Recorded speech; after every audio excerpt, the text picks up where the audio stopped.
Selamat malam saudaraku. Pada malam ini kita kembali akan merenungkan kebenaran firman Tuhan tentang respon orang-orang Majus terhadap kelahiran Tuhan Yesus ke dalam dunia ini. Pada poin yang pertama kita sudah belajar bagaimana orang-orang Majus ini percaya kepada apa yang telah mereka baca dalam kitab suci maupun dari petunjuk alam. Pada poin kedua malam hari ini kita dapat pelajari dari orang-orang Majus adalah mereka tidak hanya sebatas menyelidiki apa yang dikatakan kitab suci, tetapi mereka percaya.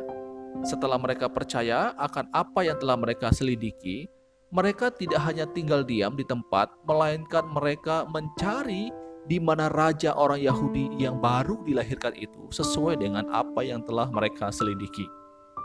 Dalam Matius pasal 2 ayat yang ke-9, setelah mendengar kata-kata raja itu, berangkatlah mereka, dan lihatlah bintang yang mereka lihat di timur itu mendahului mereka hingga tiba dan berhenti di atas tempat di mana anak itu berada. Saudaraku, orang-orang Majus tidak hanya berhenti pada mendengar, tidak hanya berhenti pada menyelidiki dan mendapat petunjuk dari alam, tetapi mereka mencari dan menemukan apa yang telah mereka cari. Orang-orang Majus ini ketika mereka mendapat petunjuk dari ahli Taurat dan para imam-imam, maka mereka melangkah untuk mencari di mana raja itu berada. Banyak orang hanya berhenti pada mendengarkan firman Tuhan, mempelajari firman Tuhan, tetapi tidak mau melakukannya. Mempelajari firman Tuhan itu tentu adalah hal yang baik. Tetapi Tuhan menginginkan kita tidak hanya berhenti pada mendengar dan mempelajari firman Tuhan, melainkan juga melakukannya dalam kehidupan setiap waktu. Tujuan kita belajar firman Tuhan bukan untuk mengisi otak kita dengan segudang pengetahuan akan firman Tuhan. Bukan juga untuk memperlihatkan bahwa kita kelihatan fasih dalam menguraikan kebenaran firman Tuhan.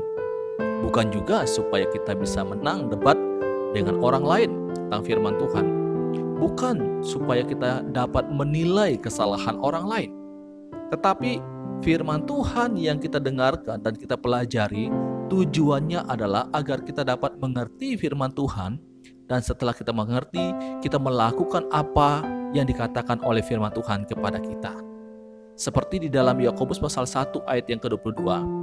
Tetapi hendaklah kamu menjadi pelaku firman dan bukan hanya pendengar saja, sebab jika tidak demikian kamu menipu diri sendiri. Saudaraku, mari kita belajar firman Tuhan dan jangan pernah berhenti belajar firman Tuhan. Dan setelah kita belajar firman Tuhan, mari kita juga melakukannya dalam segala aspek kehidupan kita setiap waktu. Selamat malam, Tuhan Yesus memberkati kita. Amin.